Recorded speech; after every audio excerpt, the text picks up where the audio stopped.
교회의 그 공동체의 영적 분위기를 어떻게 살필 수 있냐면 사람들의 반응에서 나타나요. 특히 리더십들의 반응에서.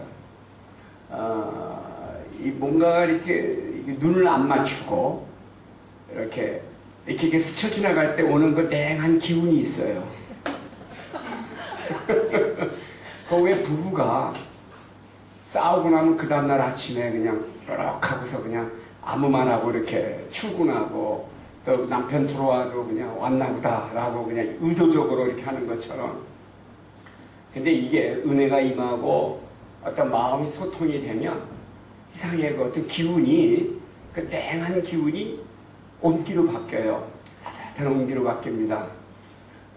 생명의 말씀교회, 우리 지금 이제 뭐 소천하셨지만 우리 목사님 계실 때 이 초창기 우리 그 흥분이 있을 때 말이죠. 말레이시아 가고 막 그럴 때 그러다가 잠시 어려움을 겪고, 그리고 이제 청년 스타 오동성 목사님이 우여곡절 끝에 오셔가지고 여러분들과 같이 영적으로 다시 교회를 건강하게 세워가는데, 그 전보다 지난번보다 제가 사실 제일 힘들었을 때가 요 전전번이었어요. 아시잖아요. 그때 마음이 좀 많이 잡잡했는데 그 이후에 하나님 저에게 주시는 또 확신도 있고 믿음도 있고 또 이 교회 리더십들에 대한 신뢰도 있고, 그런데 하나님이 주신 마음 그대로 교회를 건강하게 이렇게 멋지고 아름답게 잘 세워주셔서 진심으로 목회자의 한 사람으로서 감사의 마음을 전합니다. 서울에 있는데 제가 우연히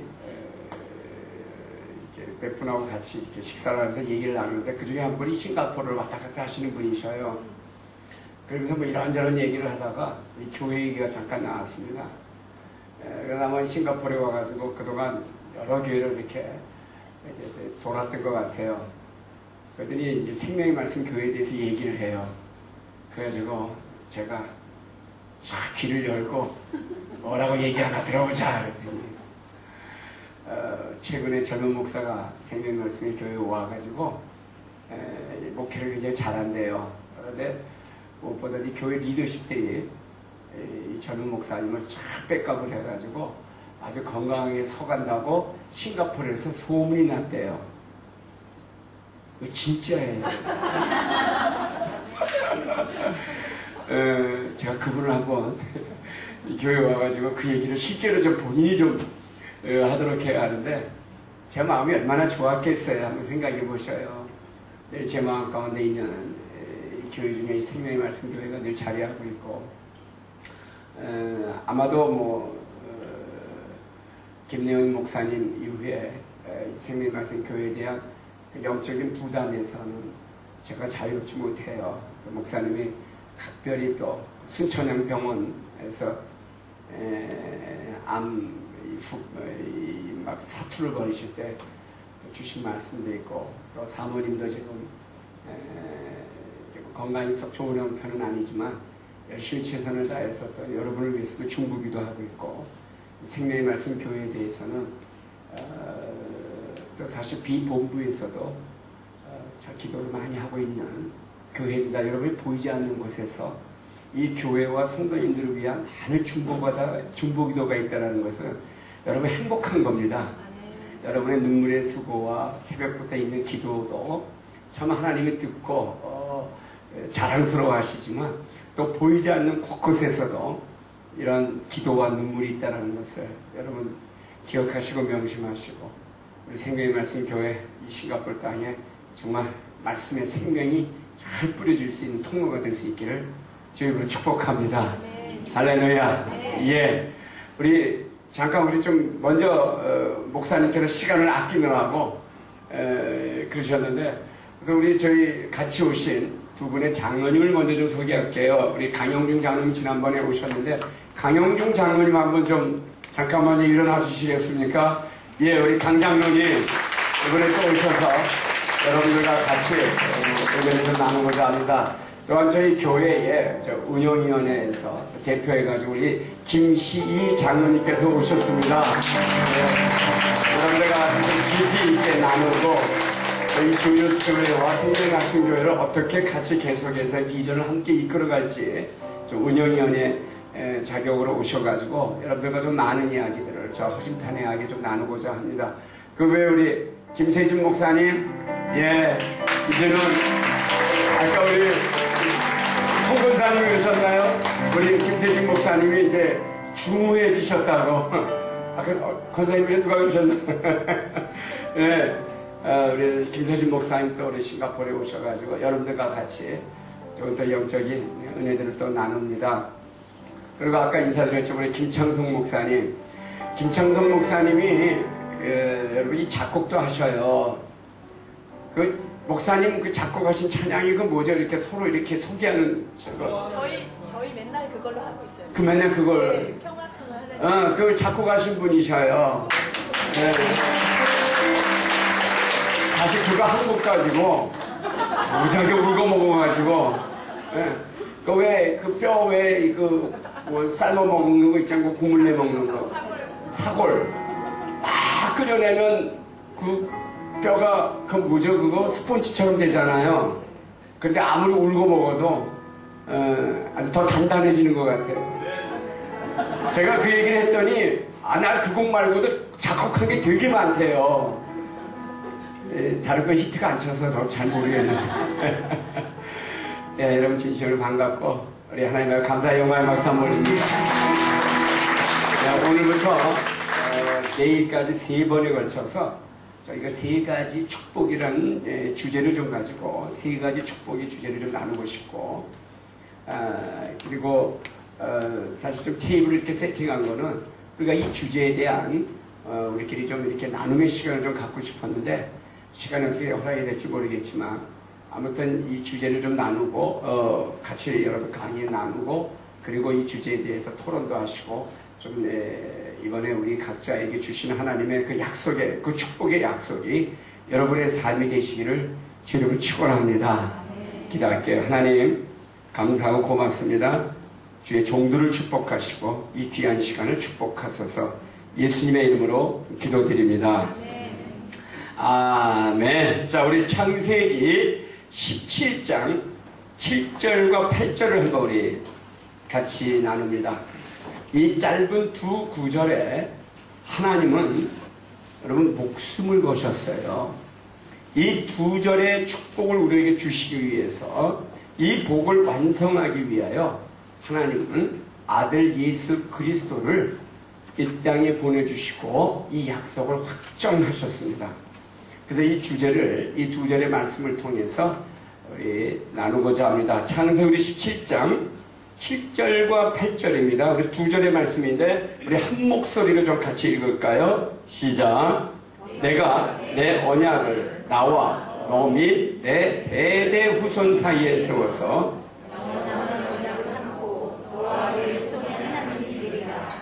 내가 너와 내 후손에게 내가 거류하는 이 땅 곧 가나안 온 땅을 주어 영원한 기업이 되게 하고 나는 그들의 하나님이 되리라.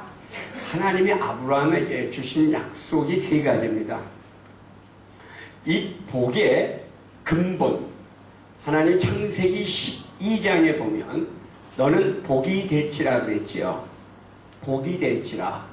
그리고 17장으로 오면 바로 이 복이 될지라 할 때 이 복 3가지 복을 말합니다. 첫 번째가 7절에 보면 내가 내 언약을 나와 하나님과 아브라함 너 및 내 대대 후손 아브라함의 후손 사이에 세워서 영원한 언약을 삼고 너와 내 후손의 하나님이 되리라 그랬습니다.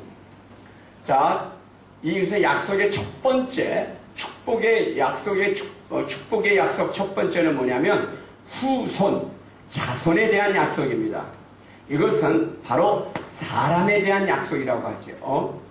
여러분, 복은 축복은 자손, 후손에 대한 약속, 축복이 첫 번째입니다. 두 번째가 8절에 보면 내가 너와 내 후손에게 내가 거류하는 이 땅 곧 가나안 온 땅을 주어 영원한 너의 기업이 되게 하리라. 두 번째가 뭡니까? 땅에 대한 축복, 기업. 이것은 이 땅, 기업이라는 것은 내 삶의 영역을 말합니다. 내 삶의 모든 영역, 직장이든 일이든 생계를 유지하는 어떤 수단이든 방법이든 가정이든 나와 관계하는 모든 영역을 땅이라고 하고 이것을 기업이라고 얘기합니다. 그 다음 세 번째가 7절 하반절에 보면 너와 내 후손의 하나님이 되리라 그랬죠. 또 8절 하반절에 보면 나는 그들의 하나님이 되리라. 다시 말하면 주권입니다. 임재 주권을 얘기하는 것이죠.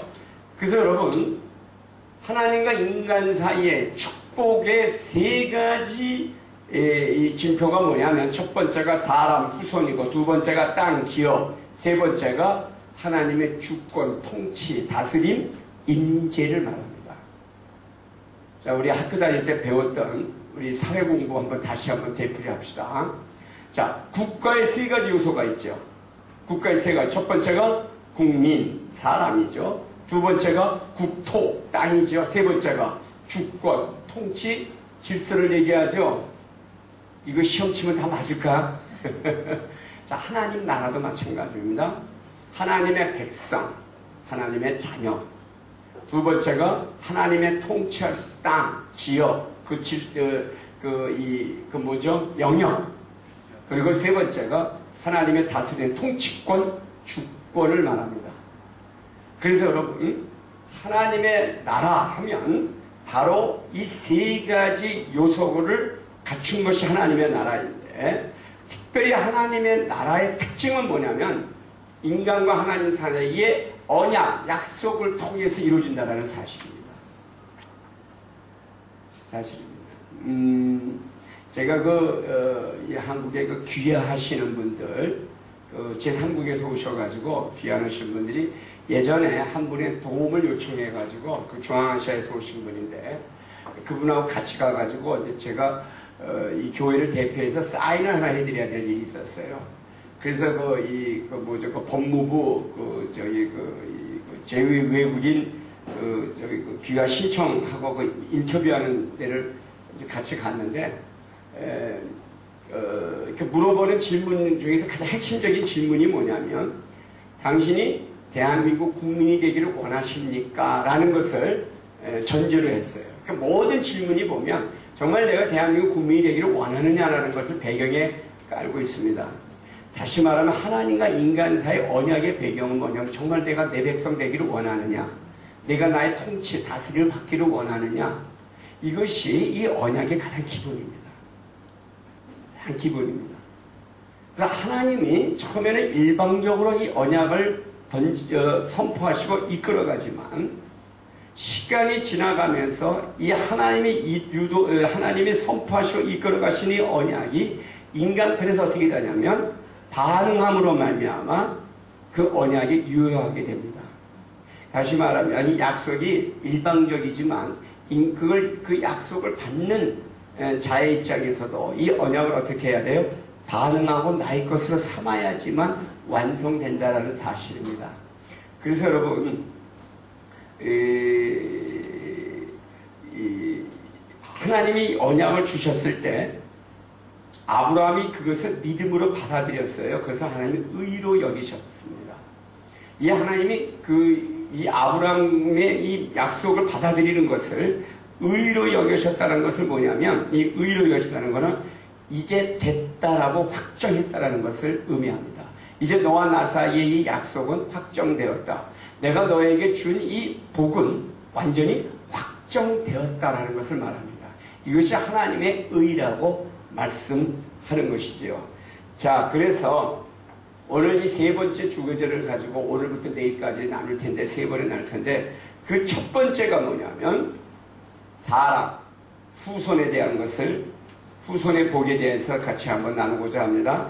17장 7절을 다시 보면 내가 내 언약을 나와 너 및 내 대대 후손 사이에 세워서 영원한 언약을 삼고 너와 내 후손의 하나님이 되리라 그랬죠. 자, 하나님이 아브라함에게 이 후손에 대한 약속을 주셨을 때, 오늘 첫 번째 주제 사람에 대한 축복, 후손에 대한 축복입니다. 자손에 대한 축복. 이 약속을 주셨을 때 아브라함에게는 어떤 일이 있었느냐라는 것입니다. 창세기 15장으로 좀 가볼게요. 창세기 15장으로 가보면 15장 2절을 보면 창세기 15장 2절을 같이 한번 읽을까요? 시작. 아브라함이 이르되 주여와여 무엇을 내게 주시려 하나이까 나는 자식이 없사오니 나의 상속자는 이 다메섹 사람 엘리에셀이다. 자, 하나님이 창세기 15장에 아브라함에게 나타나서 본토 친척 아비집을 떠나라 그랬죠. 그래서 내가 복이 될지라라고 복에 대한 약속을 주십니다. 그리고 아무 일도 안 일어나요. 그래서 그는 갈대아 우르에서부터 시작해서 하란을 거쳐가지고 가나안 땅에 들어왔어요. 왔더니 어떻습니까? 기근이 있었어요. 애굽으로 도망갔다가 거기서 자기 와이프를 누이라고 속였다가 망신당하고 다시 가나안 땅으로 올라옵니다. 이런 우여곡절을 겪는데 이 복을 주시겠다고 약속했는데 복의 증거가 아무것도 없어요. 기근밖에 없고 사기쳤다가 망신당하고 이런 일들만 계속 반복합니다. 그러니까 어떨까요? 이 아브라함의 입장에서 놓고 본다고 한다면 좀 황당한 거예요. 정말 참 하나님의 음성을 듣고는 믿음을 결단하고 나왔는데 그 결과는 어떻습니까? 기근이고 그리고 거짓말했다 들통나고 뭐라 그럴까요? 좀 이렇게 참담한 거죠. 그리고는 소돔과 고모라 그죠? 롯이 끌려가고 소돔과 고모라와 뭐가 붙어 전쟁이 붙고 위기를 겪고 막 이런 일들이 계속 벌어집니다. 이런 일들이 이제 어느 정도 이제 잦아들었어요. 이런 어떤 여러 가지 복잡하고 어려운 문제들이 좀 이렇게 사그라들었을 때 15장 1절을 보면 이 이후에 여호와의 말씀이 환상 중에 아브라함에게 임하여 이르시되 아브라함아 두려워하지 말라 나는 내 방포여 너의 지극히 상급이니라. 다시 말하면 아브라함이 지금 가나안 땅에 들어와 가지고 참 모진 고생을 하는 거예요. 예. 뭐 이 편안한 날이 하나도 없는 겁니다. 이 앞에 지금 시간이 없어서 12장 이후를 다 훑지는 못하는데 잔잔히 여러분 통독들 많이 하셨고 생명의 말씀교회는 뭐 말씀을 깊이들 많이들 공부하셔가지고 내용을 잘 아실 거예요. 가나안 땅에 들어왔는데 참 시련과 역경이 끊이질 않습니다.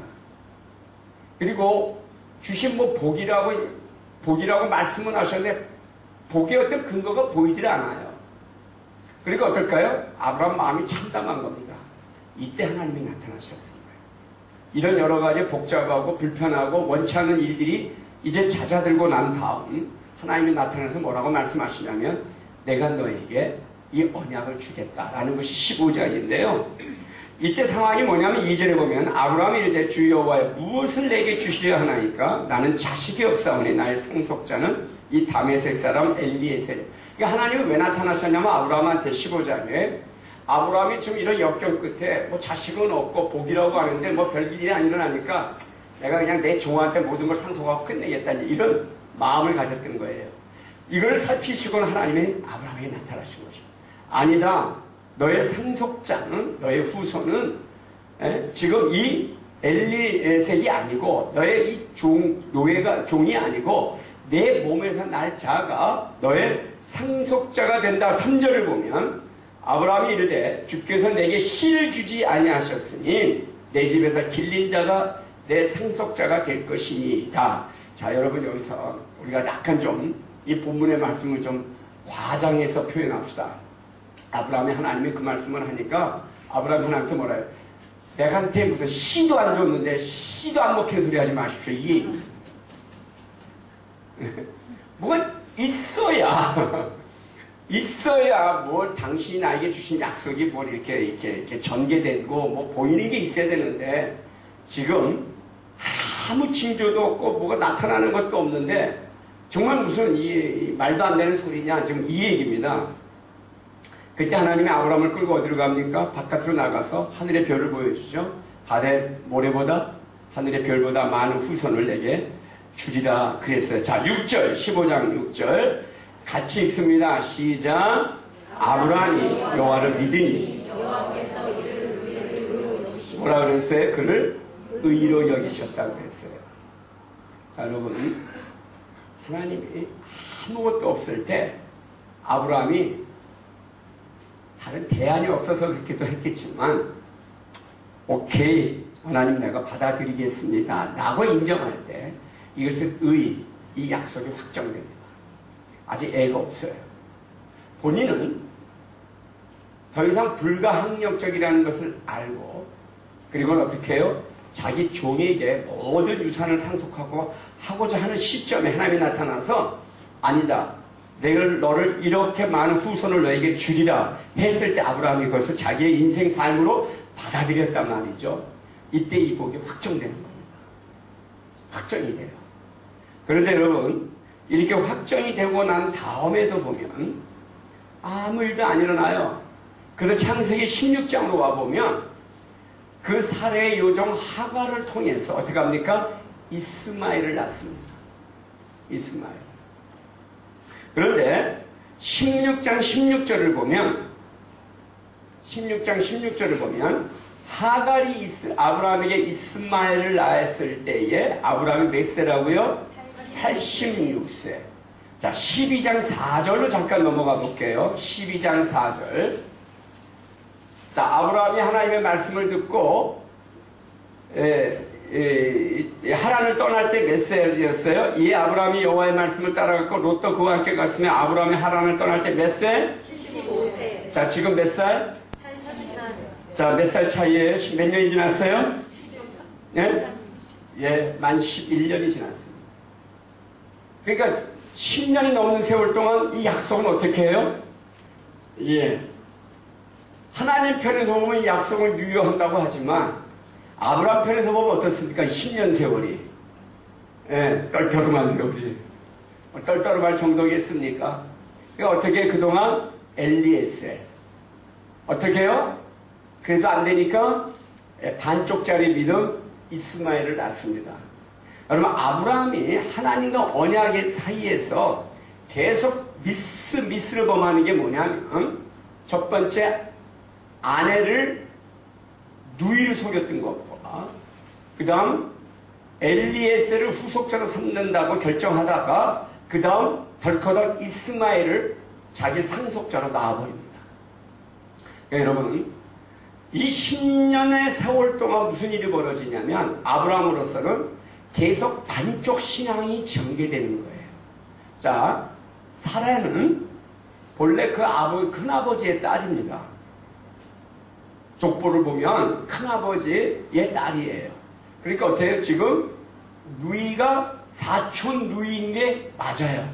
근데 지금은 어떻습니까? 자기 아내지요. 그죠? 자, 혈통상으로 사촌 누이도 맞아요. 그러나 지금 누구예요? 아내예요. 그럼 뭐라고 얘기해야 돼요? 애굽에 내려갔을 때 내 아내라고 얘기를 해야 돼요. 근데 어떻게 해요? 아내라고 했다가는 혹시 모를 위험을 방지하기 위해서 사촌 누이라고 얘기합니다. 또 기다리다가 안 되니까 엘리에셀에게 자기의 모든 상속을 넘기려고 그래요. 그죠? 굉장히 현실적이고 이성적 판단이죠. 그럼 안 되니까 어떻게 합니까? 자기 아내하고 짝짝꿍 해가지고 어떻게? 그죠? 뭐 밥만 좀 빌리면 되지 않겠느냐? 그래서 어떻게 해요? 반쪽짜리 신앙을 낳습니다. 그게 뭐예요? 이스마엘. 그러니까 여러분, 이스마엘의 뜻은 잘 알다시피 괴로움이라는 뜻이에요. 그 괴로움을 부르짖다가 난 아들이 이스마엘입니다.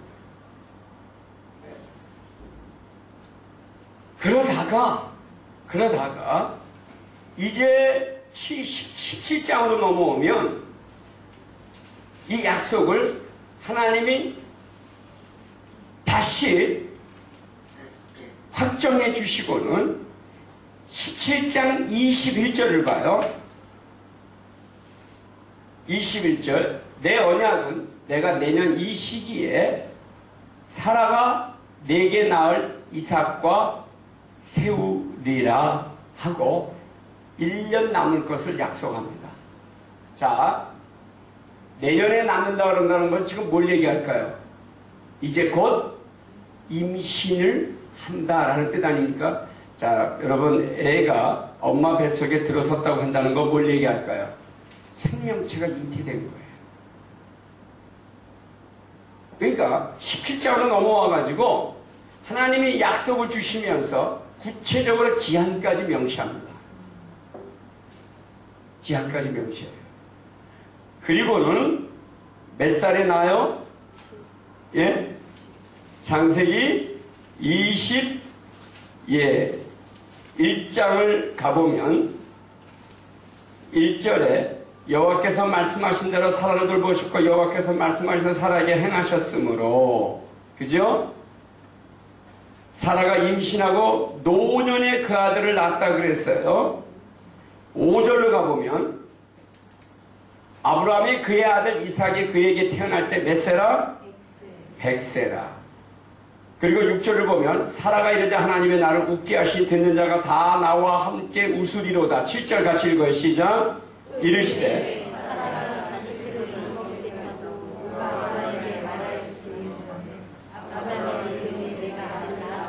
자, 아브라함의 노경에 내가 낳았도다. 노경이 뭐예요? 불가능한, 신체적 조건으로 불가능한 상황에서 태어난 아들이 이삭입니다.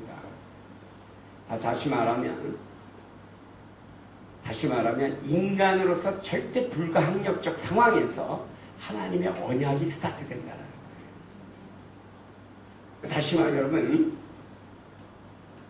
하나님이 인간에게 주신 약속이 인간의 노력으로 통해서 이루어지는 것이 아니라는 거예요. 인간의 노력을 통해서 이루어지는 것은 오늘 현대사회에서 우리가 너무 이성적이고 지성적이고 경험적이다 보니까 하나님이 허용하신 것뿐입니다. 그래서 우리는 치러야 될 대가가 굉장히 많아요. 여러분 잘 들으셔요. 하나님의 약속은 절대 인간이 아무것도 할 수 없는 불가항력적인 그 자리에서 초자연적 계시로 들어가는 것이 언약이에요.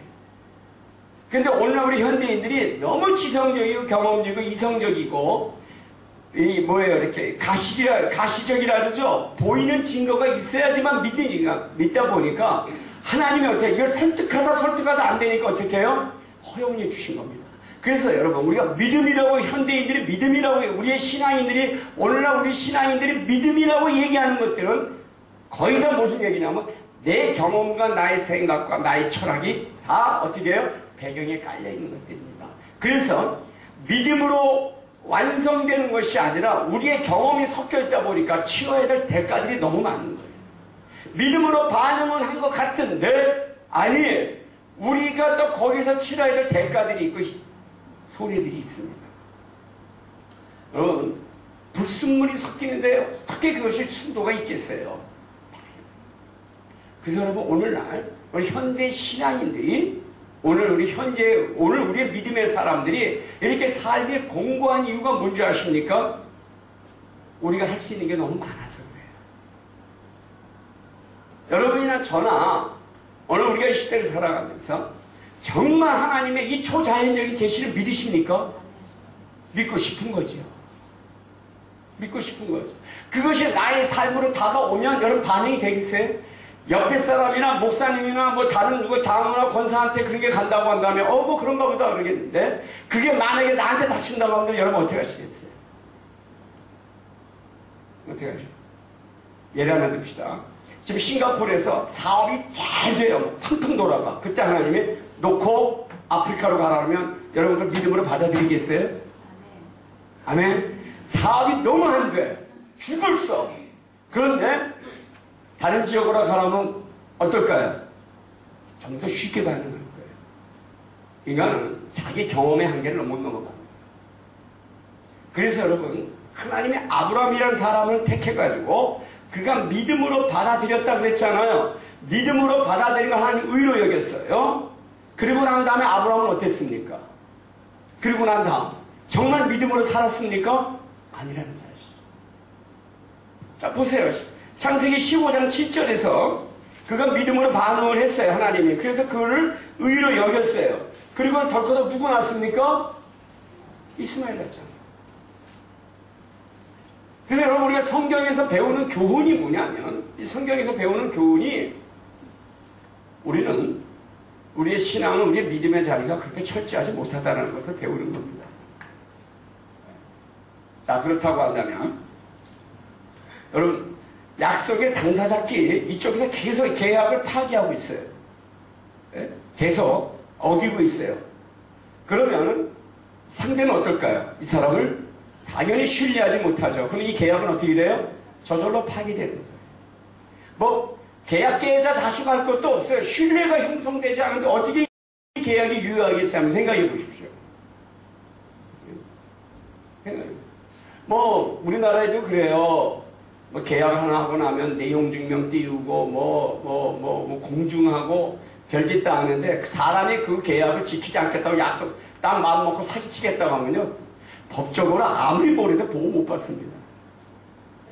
그냥 재판에 유리하긴 해요. 가져가면 이기긴 하는데 이미 재판에 이길 때는 변호사 비용을 다 나가고 뭐하고 난데 집안은 풍지박산이야.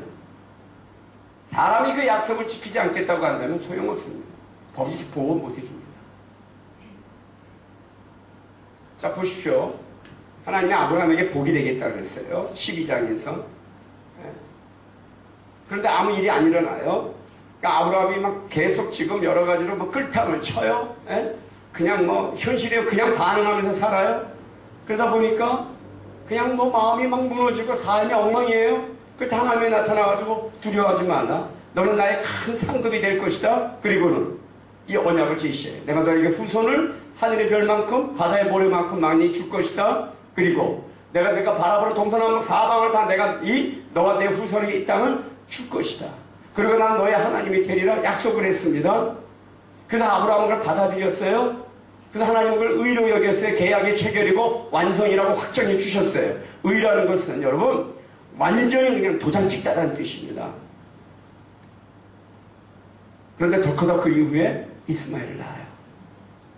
그러니까 다시 말하면 인간편에서의 이 계약은 유효하지 않습니다.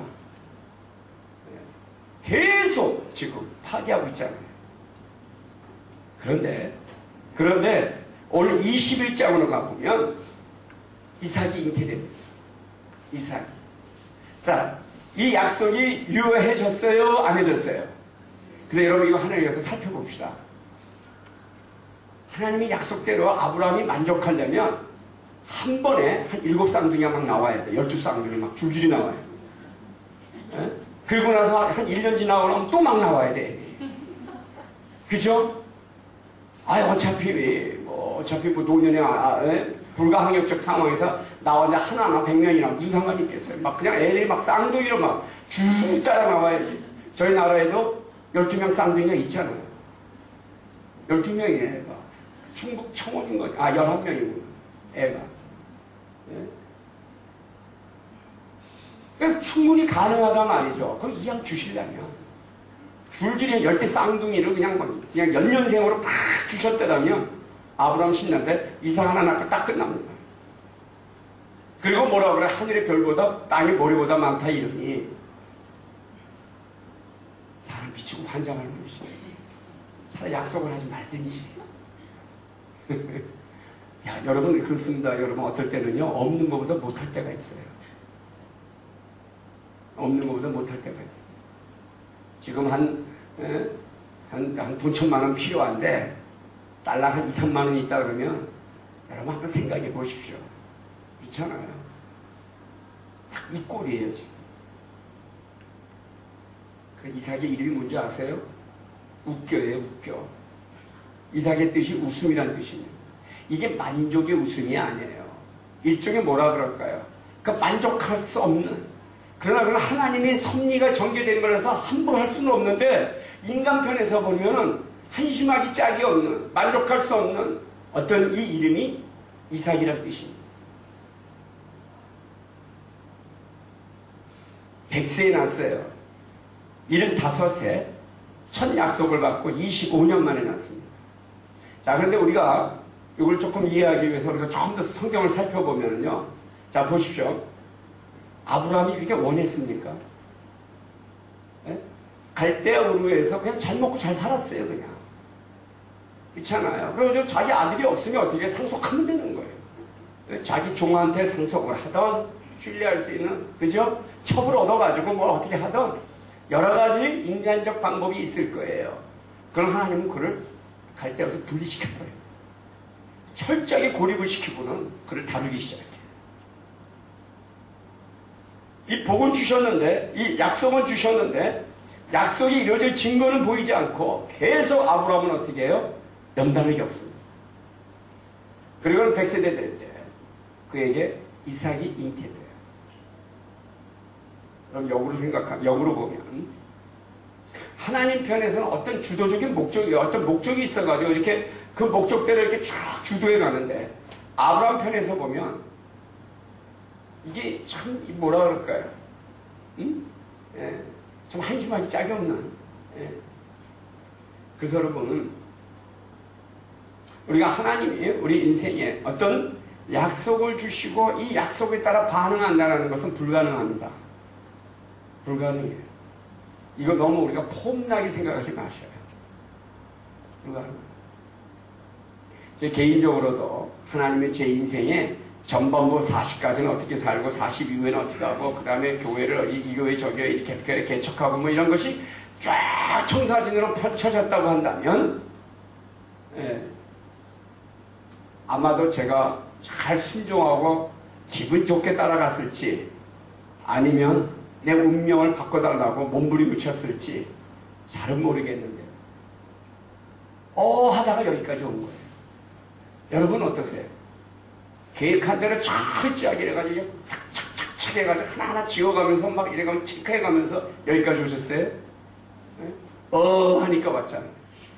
하다가 그 남자가 내 남편이 되고 이 여자가 내 아내가 되고 그죠? 하다가 잘 계산했어요. 이런 남자 이런 여자 쫙쫙 해가지고 다 그렇게 되셨어요? 애도 내가 이런 애를 낳아가지고 내가 이렇게 해야지. 그렇게 됐습니까? 내가 얘기합니다. 우리 안에 풀 수 없는 비밀이 너무 많습니다. 이걸 섭리라고 얘기합니다. 하나님의 주도적인 역사를 섭리라고 얘기해요. 이 주도적인 역사 섭리를 어떻게 이끌고 가냐면 언약을 통해서 이끌어갑니다.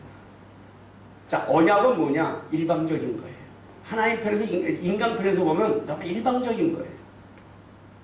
그런데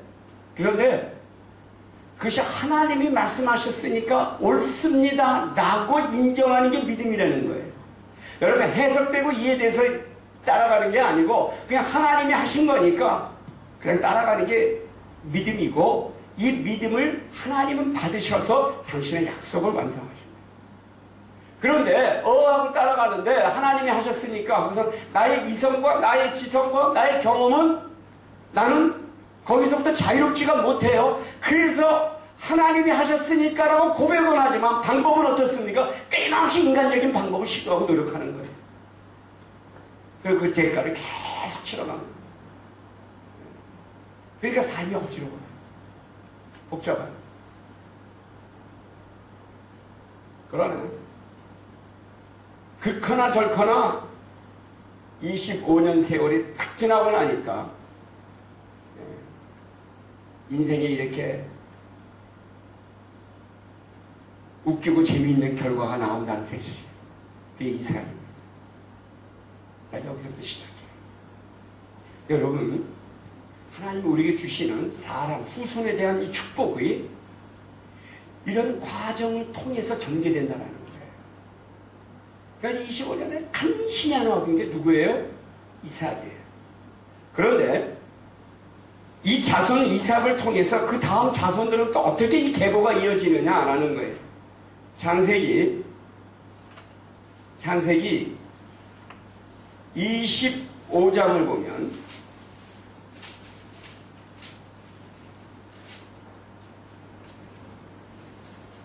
창세기 25장 자 19절을 보면 아브라함의 아들 이삭의 족보는 이러하니라. 아브라함이 이삭을 낳았다 그랬죠. 20절 이삭은 40세에 리브가를 맞이하여 아내를 삼았다. 자, 이삭이 몇 세에 장가가요? 예, 아주 노총각 아주 다 늙어서 갑니다. 그랬는데 21절을 보면 이삭이 그의 아내가 임신하지 못하므로 그를 위하여 간구했더니 여호와께 간구했더니 리브가가 임신했어요. 그래가지고 누구를 낳아요? 에서와 야곱 두 아들을 쌍둥이를 낳습니다.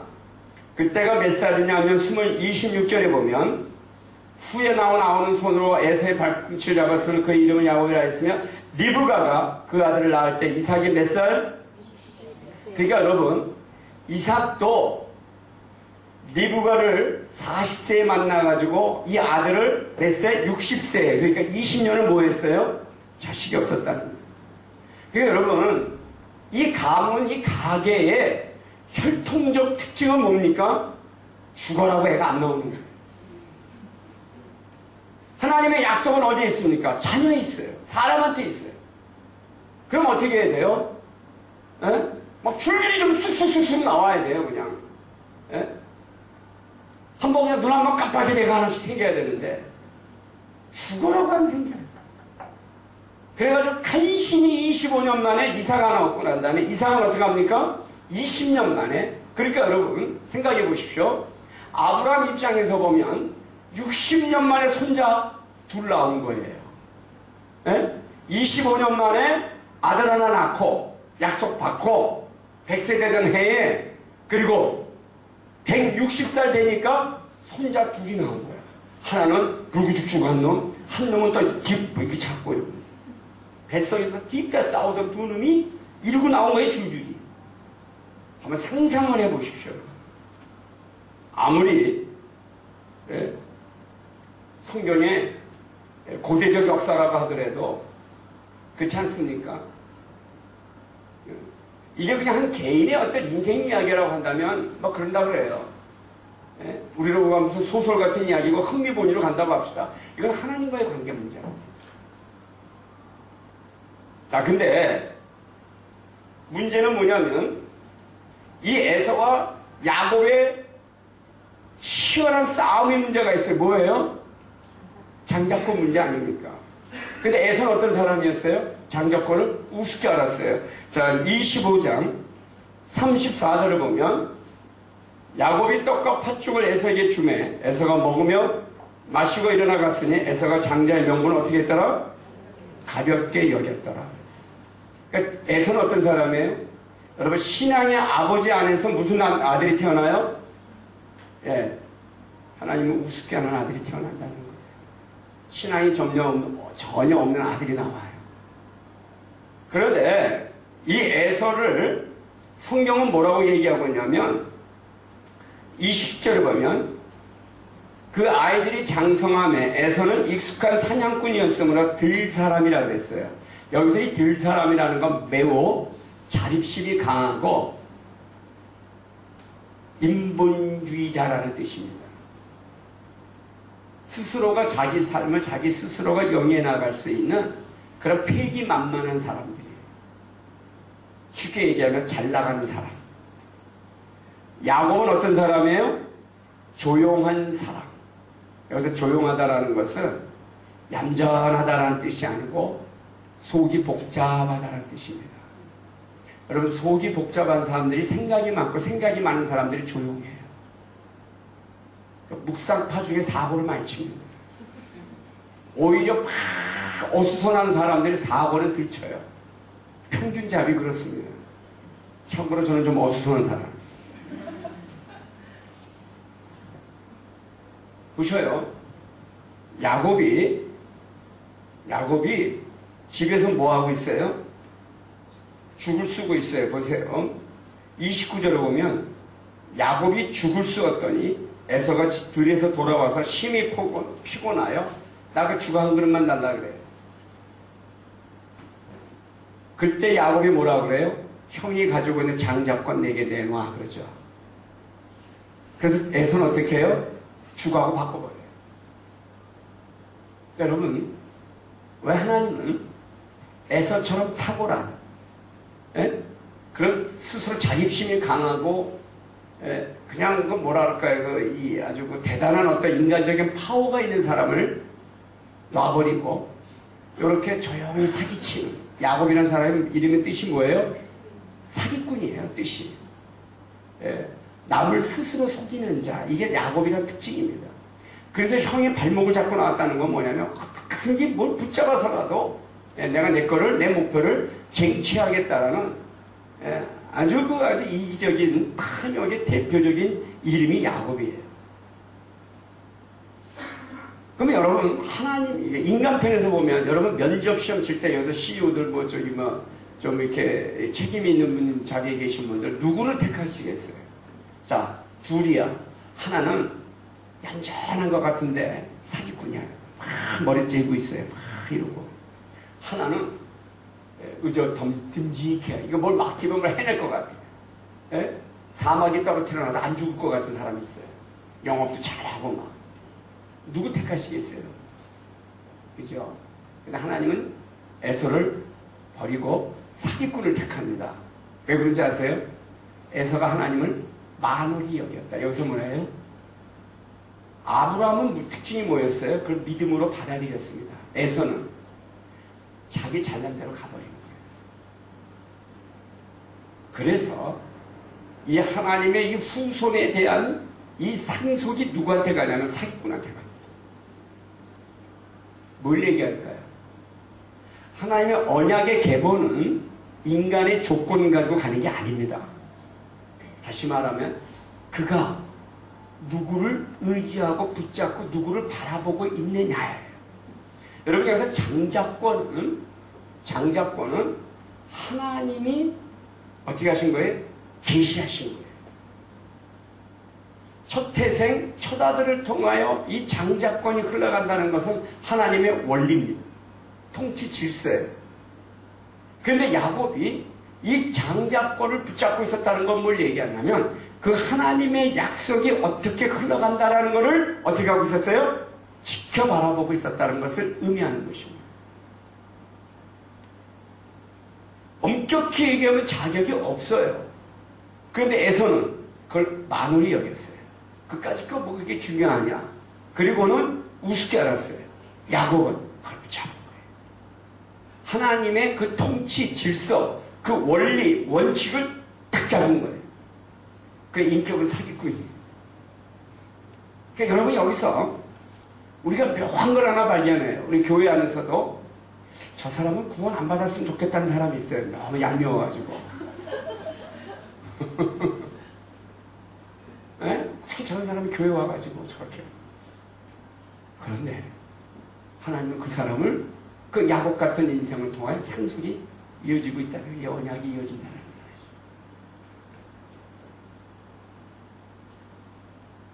하나님이 이 축복의 첫 번째 사람을 향한 축복은 어떻게 가느냐 하는 거예요.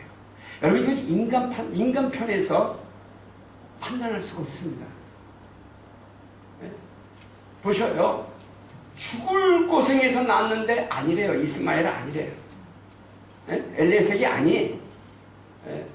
모든 것이 불가항력적 상황에서 도저히 탁 막힌 그 상황에서 하나님은 초자연적인 방법으로 잉태케 한 이삭을 통해 또 그 이삭을 통해서 죽을 고생해가지고 20여 년 그냥 기다리다가 덜커덕 난 두 아들 중에서 에? 아버지 이삭이 더 사랑하고 좋아하던 큰아들이 아니라 어떻게 해요? 조용히 죽쓰고 있던 아들한테 상속이 갑니다. 여러분 여기서 원리를 우리가 잘 성경의 원리를 따라가면 우리의 삶의 태도에 대해서 어떤 결정과 선택의 중심을 우리가 선택의 기준을 우리가 발견할 수 있습니다. 거듭 말씀드리지만 믿음이 뭐냐라는 것이 참 우리로 하여금 갈등하게 만듭니다. 어떤 의미에서 믿음은 좀 순수하고 깨끗해야 돼. 그죠? 좀 실수도 없고 에라도 없고 하나님 앞에서 좀 뭔가 좀 이렇게 자랑스럽고 좀 떳떳해야 되지 않겠습니까? 근데 그렇지 않아요. 별 치사하고 더러운 걸 다 봐야 되고요. 예? 또 오만 가지 사기, 거짓말, 별짓 다 해요. 그런데 신기하게도 이 하나님의 사람에 대한 약속은요 계속 진행되는데 이 약속에 딱 붙는 게 누구예요? 엘리에셀도 아니고 이스마엘도 아니고 누구예요? 이삭. 그 씩씩하고 잘난 에서가 아니라 사기꾼 야곱. 이게 묘한 거예요. 이게 묘한 거예요. 여러분, 그래서요, 우리가 자격이 있다는 게 뭔지 아십니까? 잘나서가 아니라 하나님 나에게 주신 약속이 존재하기 때문에 우리가 잘난 거예요.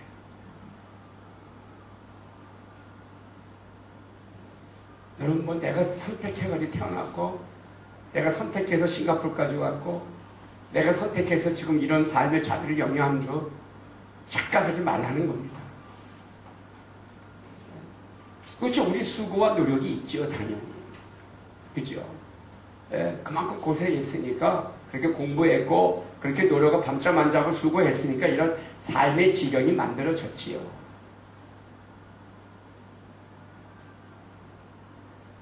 그래서 어떠십니까? 자, 요 해답은 내일 한 번 더 우리 땅에 대해서 나누기로 하고, 자, 또 넘어갈게요. 자, 이렇게 해서 야곱을 통해서 이어졌어요. 자, 근데 이 야곱을 통해서 이어진 하나님의 이 언약의 계승이 그 다음 12아들을 통해서 이어집니다. 그런데 야곱의 12아들이 어떤 아들들이냐라는 것입니다. 야곱에게 네 명의 부인이 있었죠. 그죠? 본부인 레아, 레아의 여동생 라헬, 그죠? 그리고 레아의 여종 실바, 또 라헬의 여종 빌하. 그래서 4명의 여자로부터 12아들이 나옵니다. 12아들이. 자, 근데 이 4명의 여자로부터 탄생하는 그 12아들의 내용을 좀 우리가 한번 살펴봐요. 자, 창세기 29장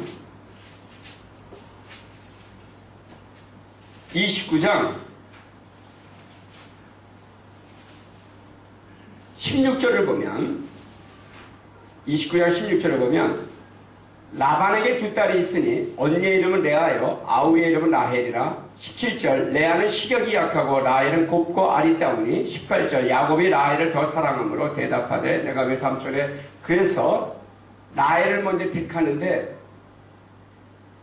둘째를 먼저 줄 수 없으니까 속여가지고 큰딸까지 한꺼번에 2 여자를 얻습니다. 그리고는 아주 노예 생활을 하게 되지요. 자, 이 가정의 비극은 어디서부터 출발하냐면 레아보다 라헬이 더 이쁘다는 데서부터 출발해요. 사기만 잘 치는 괜찮고 그것만 해도 괜찮겠네. 뭐 그 정도만 해도 어떻게 가보겠는데 꼴에 또 여자는 또 이쁜 여자는 하잖아요. 근데 여기서요, 시력이 약하다는 건 뭘 얘기하냐면, 시력이 약하다는 건 단순히 이게 뭐예요? 이렇게, 그 뭐예요? 이렇게, 그 뭐죠? 이게 안경을 써야 되는 걸 뭐라 그래요? 시력이 약한 거구나, 참. 그것만을 얘기하는 것이 아니라, 좀 보기가 그렇다는 뜻입니다. 좀 고쳐야 될 것 같다, 이 뜻이에요. 그러니까, 안목이, 다시 말하면 레아는 좀 이런 거 있잖아요. 이렇게 재치가 없고, 좀 뭔가 왜 있잖아요. 그 여자가 좀 싹싹하고 좀 여우 같은 맛이 있어야 되는데, 미련 곰퉁이 같다는 거예요. 이런 뜻이에요.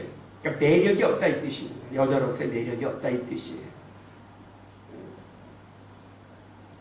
그러니까 야곱이 누구에게 쏠려요? 당연히 여러분, 남자들은 여우한테 홀립니다. 곰은 도망가요. 그러니까 여러분들이 잘 생각해서 여러분 스타일을 결정하시기 바랍니다. 문제는 여기서부터 비극이 시작해요. 하나님이 보셔요.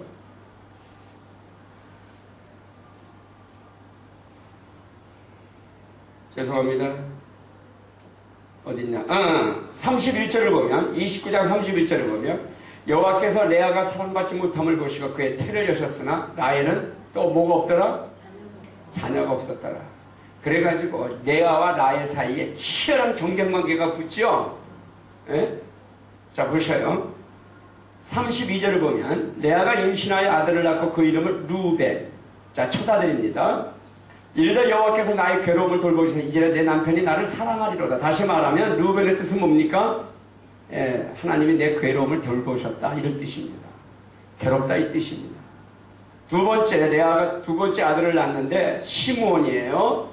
33절을 보면 그가 다시 임신하여 아들을 낳고 이르되 여호와께서 내가 사랑받지 못함을 들으셔서 내게 이 아들도 주셨다 해서 시므온입니다. 34절을 보면 레위의 셋째 아들이 세 아들을 낳았으니 내 남편이 지금부터 나와 어떻게 하리로다? 연합하리라. 이제는 나를 잘 돌봐줄 것이다 라는 뜻이에요. 그리고 35절 네 번째 아들 유다가 낳는데 유다는 뭐예요? 하나님을 찬송하리로다. 여기서 찬송하리로다는 막 기쁘고 좋고 만족해서 하나님을 이렇게 예배한다는 뜻이라기보다는 여기서 유다의 이름을 나는 찬송하리로다 라고 친 것은 뭐냐면 내가 라헬을 이겼다 이 뜻이에요. 하나님이 나를 돌봐줬다 이거예요. 여러분 만약에 하나님이 라헬에게다가 아들을 줬다고 한다면 라헬은 유다라고 안 짓습니다. 자기만 줬어. 내 아들이 생겼어. 그러니까 기분 좋은 거예요. 하나님을 찬송하리로다.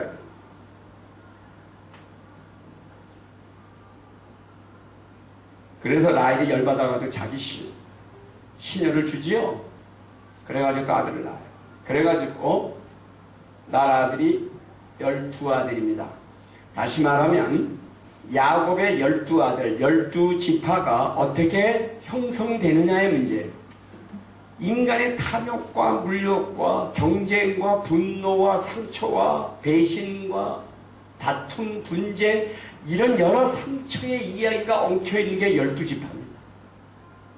그 결과가 뭐예요? 그 상처들이 유다는 며느리 다말과 간통하고요.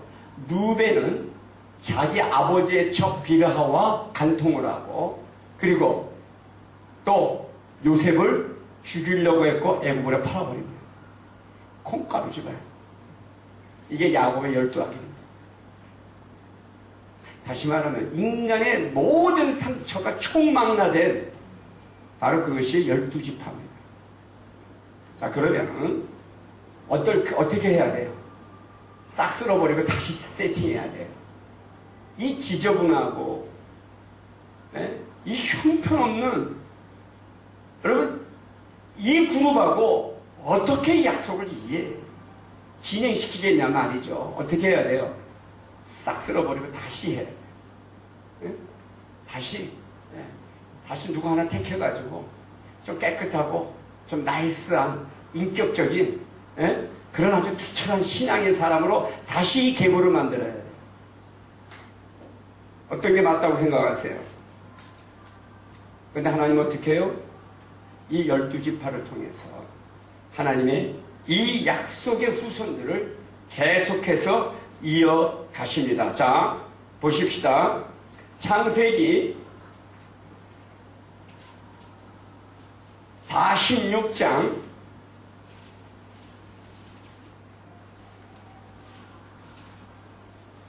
27절을 보면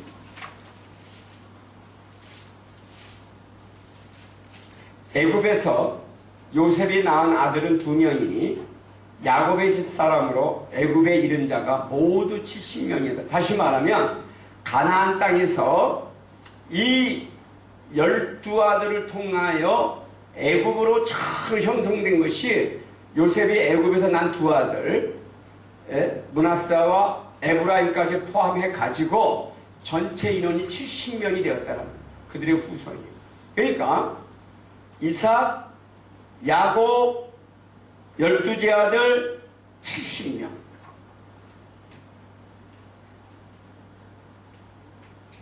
여러분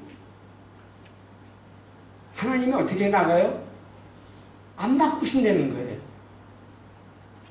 창세기 32장 28절을 보면 하나님이 야곱에게 이렇게 축복하셔요. 그가 이르되 내 이름을 다시는 야곱이라 부를 것이 아니라 이스라엘이라 부를 것이니 이는 내가 하나님과 및 사람들과 겨루어 이겼으니 자, 야곱은 뭐예요? 사기꾼이라는 이름이에요. 이스라엘은 하나님과 겨루어 이겼다라는 뜻이야. 승리의 이름을 얘기한 것이 아니고, 여기서 이스라엘이라는 뜻은 뭐냐면 하나님이 어떻게 하시겠다? 너의 인생 모든 것과 싸워주시겠다라는 뜻. 여호와 니시의 뜻이에요. 이게 이스라엘입니다. 그러니까 여러분, 야곱이 지금 그 인생의 끌당을 치며 12아들을 낳는데 하나님은 뭐라고 얘기하냐면 이 모든 다툼과 분쟁을 내가 대신하겠다는 뜻입니다. 이건 뭘 얘기해요? 이스라엘의 이름이라는 주셨다는 것은 이 약속은 변치 않는다는 확정입니다. 나중에 성경에 보면 내가 이 이스라엘과 맺은 언약을 변치 않겠다고 약속하시죠? 이것이 모세 오경을 흐르고 있는 유일한 주제예요.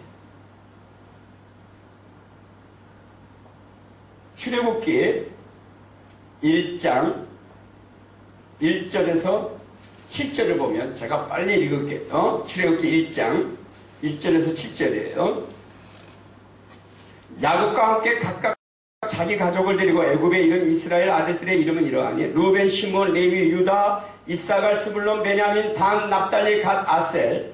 5절에 야곱의 허리에서 나온 사람이 모두 몇 명? 70명. 7절 같이 읽어요. 시작.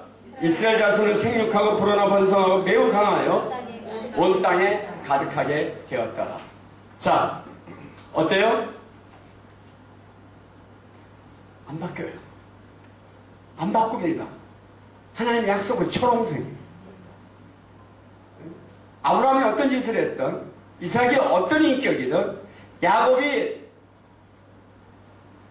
입에 담기조차 어려운 그런 인격이든 뭐든 그 12아들이 어떤 싸움을 벌였든 이 약속은 계속 지킵니다. 이것이 하나님의 택한 사람과의 약속입니다. 자, 출애굽기 12장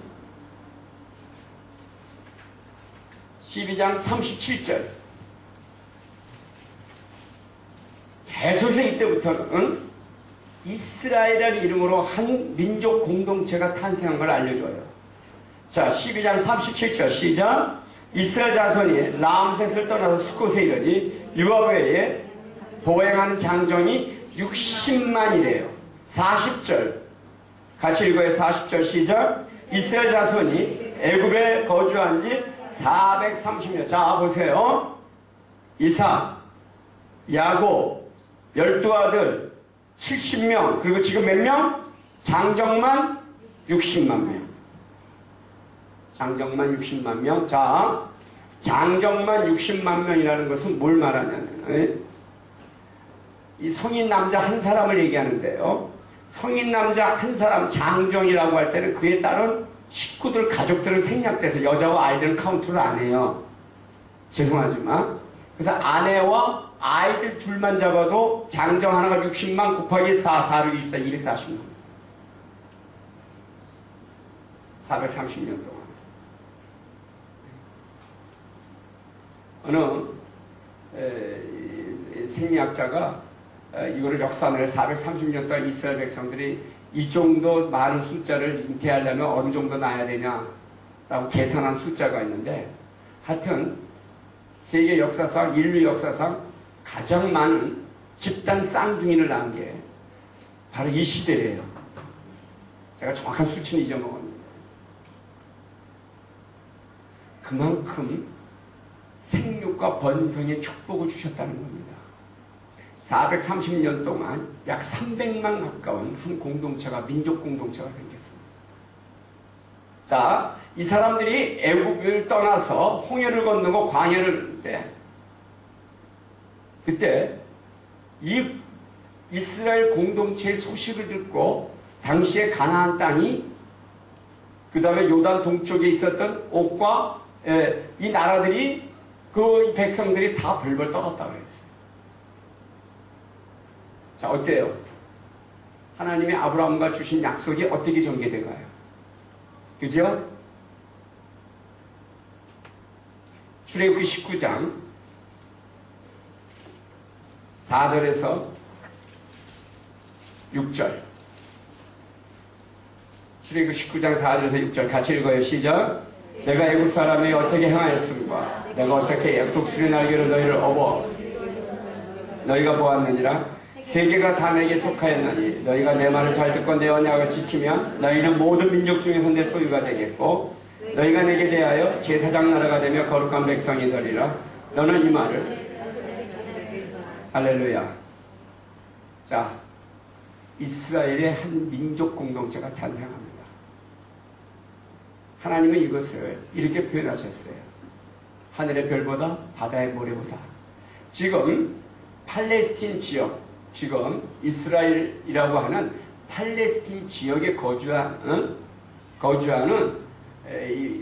지금 이 유대 민족이 모계라서 여자가 유대인이면 그 남편도 유대인이에요. 그래서 가보면 까만 유대인도 있고요. 저 북구 쪽으로 유대인들도 있고 있어요. 지금 그 팔레스틴 지역에 거주하는 사람들이 약 한 700만 된다 그래요. 네? 그 전역에 흩어져가지고.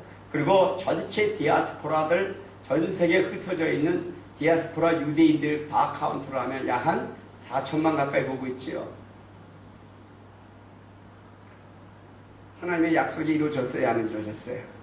자, 그런데 중요한 건, 이 약속이 진행되는 과정이 어떻다는 거예요? 네? 이 약속이 진행되는 과정이 어떻습니까? 네? 인간 편에서 보면 어때요?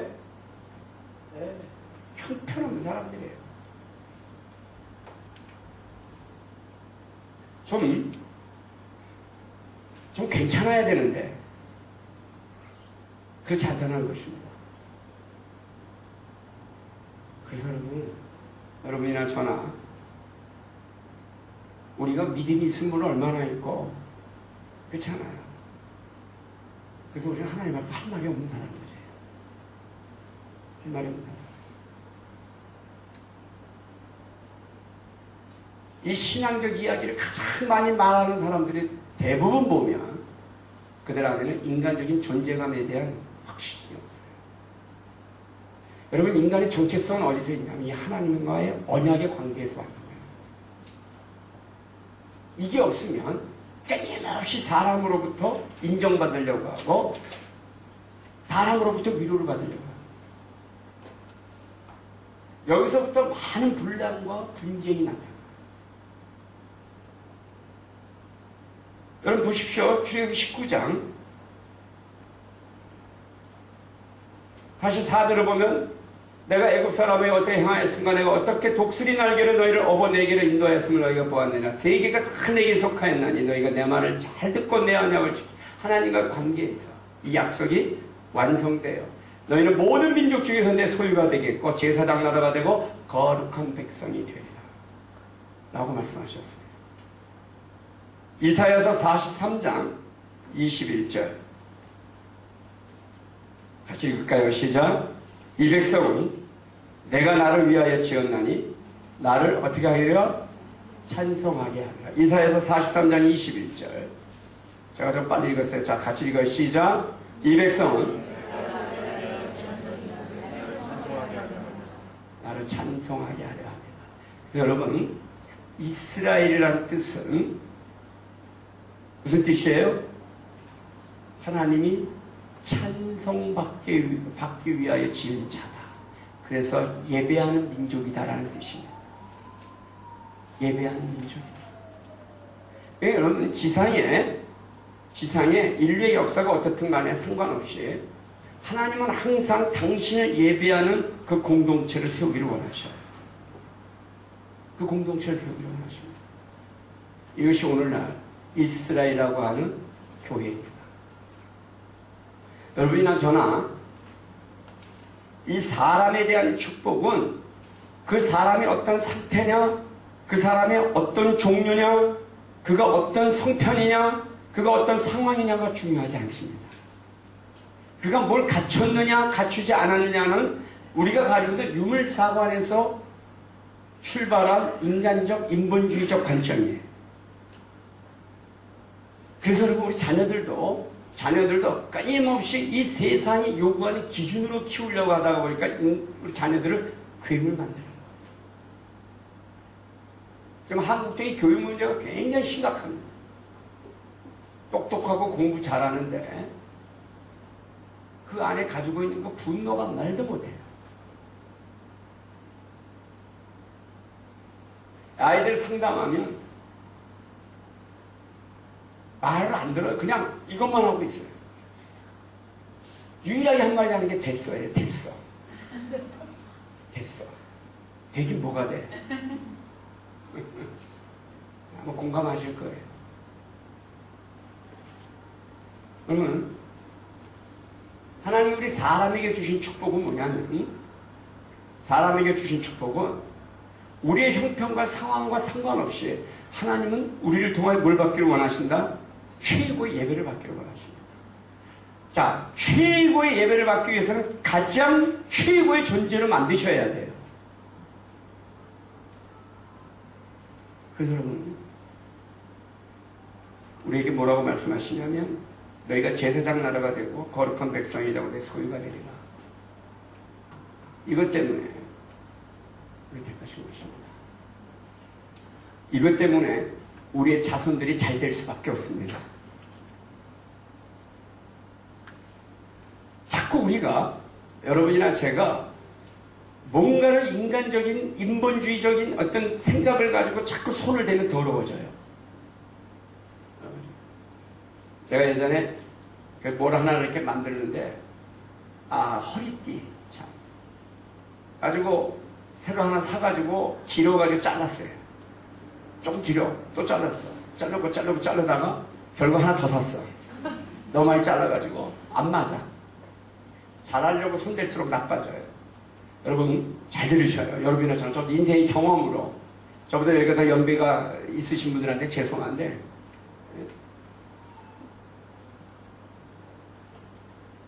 손대면 나빠져요. 우리 옆에 분들에게 손대면 나빠져요. 권사님 어떠셔요? 손대니까 좋아지세요? 손 안 드셔요. 지혜로우신 거예요.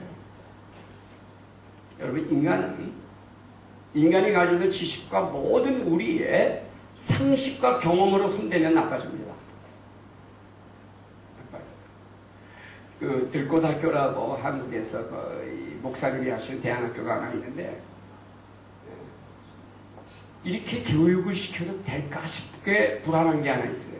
그 대안학교는요. 그냥 자기가 하고 싶은 걸 해요. 마음대로 하게 해요.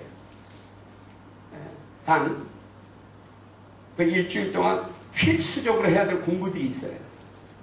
그 외에는 본인이 나가서 뭐 악기를 연주를 하든 무슨 뭐 대패질을 하든 뭐 산에 돌아다니든 뭐 축구를 하든 다 내비둬요. 딱 몇 가지만 딱 약속을 해가지고 요것만 지키게 해요. 애들이 나중에 이러다가 남들 친구들보다 밀린다라는 두려워가지고 공부해요. 죽어라고 공부해요. 다 잘 돼요. 부모가 억지로 시키다가 괴물 만드는데 놀리니까 지들이 알아서 공부하더라는 거예요. 이 목사님의 철학이에요. 들꽃처럼 키우겠다 해서 들꽃학교예요.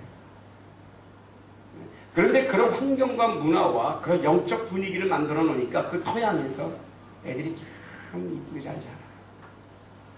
결국은 뭘 얘기하는가 하는 것입니다. 하나님이 인간에게 주신 축복은 변하지 않습니다.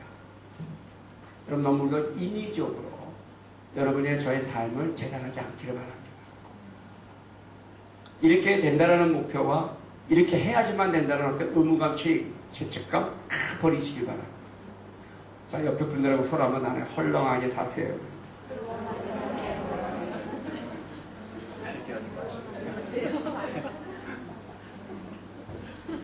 주의 이름으로 부탁을 드립니다. 헐렁하십시오. 아니 정말요 여러분 이게 진리입니다. 저도 하도 이 뭐라 그래 아우라 그러죠. 이 잇몸이 아파가지고 치과를 갔어요. 저는 뭐 이가 잘못되고 뭐 잇몸이 잘못됐는데 그게 아니라 하도 이를 악물고 자가지고 이와 이가 닿아가지고 잇몸이 밀려 올라간 거예요. 그래서 이러다가는 큰일 나니까 마우스피스를 끼래요. 그래가지고 마우스피스를 만들어줬어요. 잘 때 그걸 끼고 자라는 거예요. 이를 하도 악물고 자니까. 그래서 그 의사 선생님이 뭐하냐. 아니, 목사님 무슨 진짜 한이 이렇게 맺혀가지고 일을 갈 때 그렇게 악물고 자냐고. 누구 원수진 일 있냐고. 하도 긴장하고 사니까. 하나님 여러분, 하나님은 첫 번째 그 약속, 축복은, 그 언약은 사람을 통해서 이루어지고 사람을 통해서 하십니다. 그런 좋은 축복의 통로 되시기를 주의 이름으로 축복합니다. 죽을 힘을 다해서 노력해도 안 되는 것이 인생이고, 안 될 것 같은데 되는 게 인생이고, 될 것 같은데 안 되는 게 삶입니다. 그 삶을 통하여 하나님은 당신의 약속을 반드시 이룹니다. 네. 여러분이나 여러분 자녀들에게 주신 하나님의 약속은 변하지 않습니다. 네. 내가 너희를 업어나 넣고 너희가 나의 소유가 되고 제사장 나라가 되고 거룩한 백성이 되게 하기 위하여 너희가 나를 예배하기 위하여 내가 이 백성을 지었노라, 만들었노라.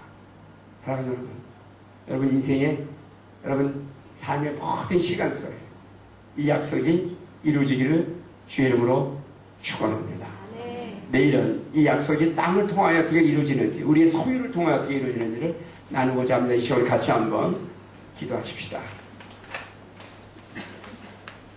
시간이 많지 않아서는 나눌 시간이 없는데 우리 내일은 좀 시간에 여유가 있으니